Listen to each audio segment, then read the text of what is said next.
Hello， 大家好，欢迎收看小猪快修系列。今天我们继续介绍维修工具。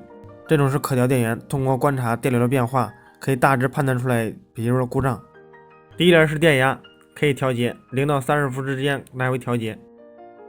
第二栏是电流，显示的是整机消耗的电流，电流大小可以调节，一般调最大5安。右边这也是状态指示灯，假如现在主板短路，电压和电流指示灯会亮，判断故障更加直观。左边这个旋钮可以对电压进行调节，0到30伏，需要多少伏就调多少。右边这个旋钮可以对电流进行调节，一般调到5安。现在电流显示的 0.011， 我这个主要是接的线多了，消耗电流比较大。如果你接的线比较少的话，显示的就是000。接着这一堆线，有戴尔的、苹果的，还有普通头。这种是普通头，一般50%机器采用的就是这种普通接口。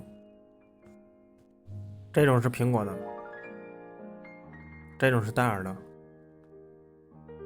这种白色的也是苹果的。这两个夹子主要是烧机用的，烧机的时候黑色的接地，红色的去碰故障点，这样烧机。这种不常用，一般用做好的那种头，之前的视频有用过。这个是显微镜，这种比较便宜，几百块钱。这就是平常飞线或者修手机时候用的。这种没有什么好介绍的，大致的看一下吧。这种上初中或者上小学都应该接触过。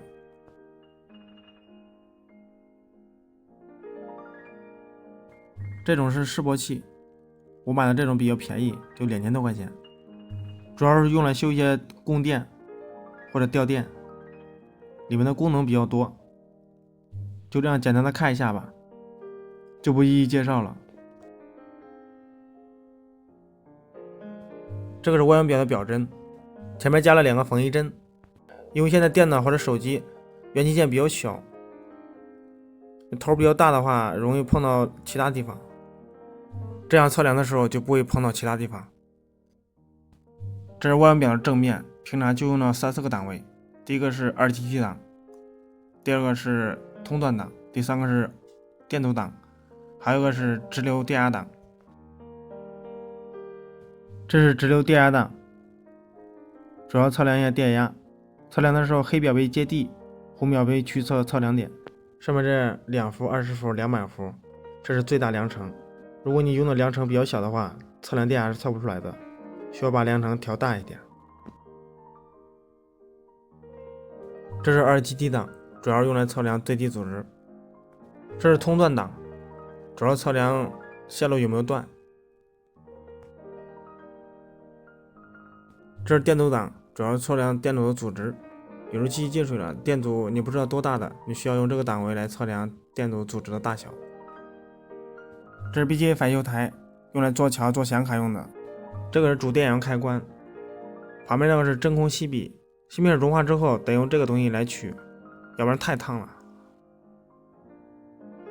这是操作界面，里面的温度啊什么东西已经设置好了，然后平常直接使用就行了。这种也不用讲太多，这种东西没什么好讲的。这就是电动螺丝刀了，这不是我现在用的那一把，这是我之前用的那一把。你看看这颜色，这包浆可以吧？这种拆螺丝非常快，我的最快记录是2分钟。当学徒的时候拆的是戴尔电脑，非常快，干得慢一点的师傅都该屌人了。好，本期的视频就到这里，喜欢的朋友请点赞或在评论区下方留言，需要帮助的请私信我或扫屏幕上方2维码。Goodbye。